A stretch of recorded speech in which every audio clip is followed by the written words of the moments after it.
I know there is a show called My Type. You see that pattern?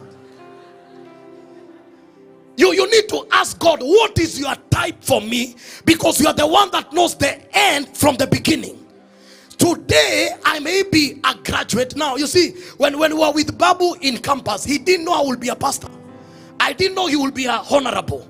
Now, if you were to give me a wife in campus, you would have given me a wife as an MC, wedding events. I used to MC those, those fashion shows, my modeling.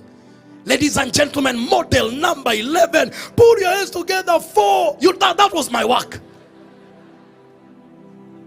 Now, if you are to go and look for a wife at that time, I had not entered my ordination. Now, the work God had prepared me for demanded a certain woman. So I needed to enter into my purpose, so that now God can say it is not good.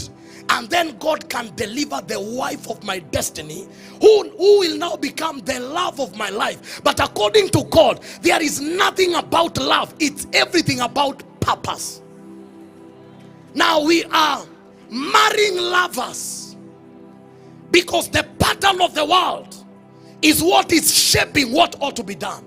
So when we abandon biblical patterns, you can never use the formula of the world and expect the results of the spirit. You must choose. You can never use the formula of the world and expect spiritual results. So it is either you align to the patterns of scripture or align to the patterns of the world. By the time you audit results, always check what was the pattern. Results are dictated by the patterns that men embrace.